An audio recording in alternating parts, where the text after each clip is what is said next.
I was shot in my eye when I was 15 and now I'm half blind. And somehow it's the best thing that ever happened to me. A few years ago, my life changed in an instant. And I'm not saying that lightly. And I'm not saying that to be dramatic. I'm saying that to express the truth, the gravity of the truth that my life changed in literal seconds. I was going into my sophomore year of high school. It was summer break. And I was on a family vacation. I was riding down 30A at PCB with my best friend on our bikes. We were having a great time. And out of nowhere, this truck pulls up beside me and he rolls down the window. And out of nowhere, he pulls a gun out on me and shoots me right in the eye. I go down instantly. Everything's fading into black. I can't see. I'm bleeding out on the sidewalk. There's screaming, there's panic. There's ambulances, there's crying all around me. And I just don't know what to do. Before I know it, I'm in an ambulance and I'm in surgery. And everything goes well. After a while, they say, you know what, you do everything right, you're gonna get your vision back. Like no complications, no problems at all. It's gonna be okay. And so I believe that. And months go by, I do everything that I possibly can to recover vision in my eye. But because of complications that were outside of my own power, the doctors told me that the damage was permanent and that I would never be able to see again out of my left eye. I felt like my entire future had been ripped away from me in a single moment. The physical pain was overwhelming, but the emotional pain was something else, something entirely different that I was not prepared for. I didn't just lose my vision, I lost clarity about who I was, who I wanted to be, what my life was supposed to look like. And if I'm being honest, I lost confidence.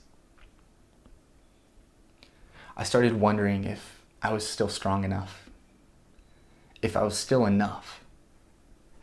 I was scared, I was lost. I felt powerless. And like so many of you, I found myself asking God, why would you let this happen to me? And He answered. Throughout my recovery, I began to see all of the ways that God was using and working through my suffering. Thousands of people I didn't even know were coming together to pray for me. My family also grew closer. And God formed in me mental strength, spiritual maturity, and also deep trust in Him. I knew He wasn't done with me. I continued to feel Him calling me. And even though I was afraid and I did not feel ready at all, I answered to the best of my ability. And it led me to running my first business straight out of high school, which taught me leadership and responsibility.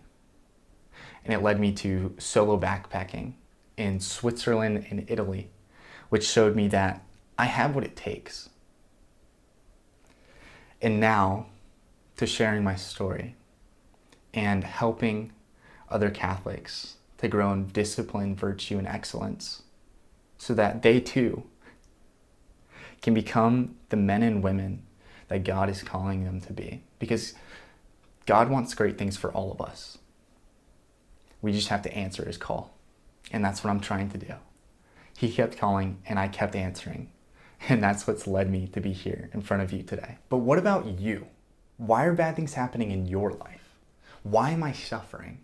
Or put in other words, why does an all-loving, all-knowing, all-powerful God allow bad things to happen to good people?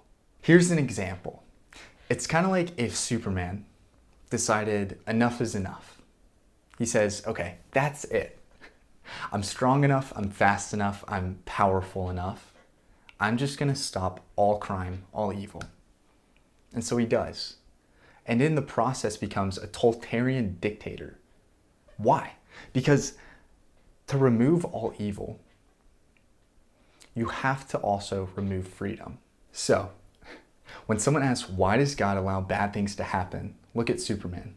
If God were to be like him and say, that's it. No more suffering, no more death, no more evil. I'm taking it all away. He would also have to take away our freedom and our free will. God created this world to be good, and then we broke it. And he allows it to stay broken so that we can choose to be like him. So what does God do? Rather than distancing himself from us, he gets close to the point where he experiences incredible suffering, isolation, loneliness, to the point of being stripped of everything on a cross.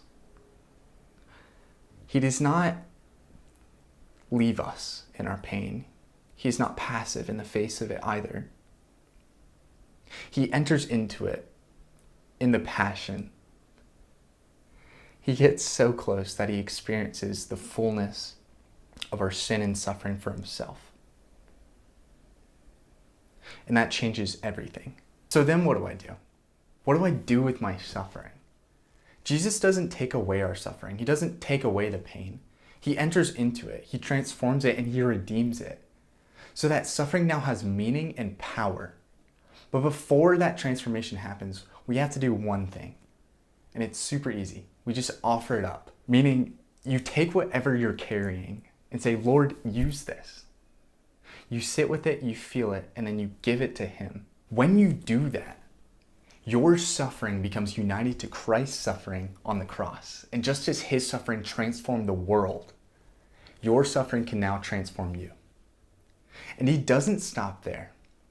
He then calls you to a higher purpose. Pick up your cross and follow me. He's just waiting for your yes to transform your suffering and then to transform your life. Let's look at St. Paul, for example. Before he was a saint, Saul was a persecutor.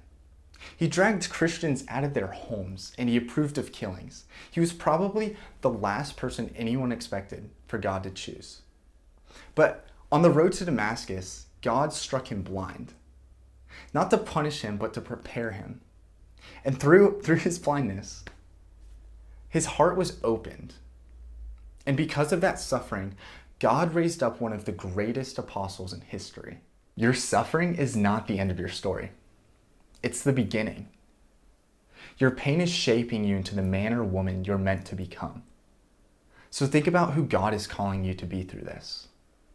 Is he calling you to compassion, to courage, to forgiveness, to virtue, to holiness?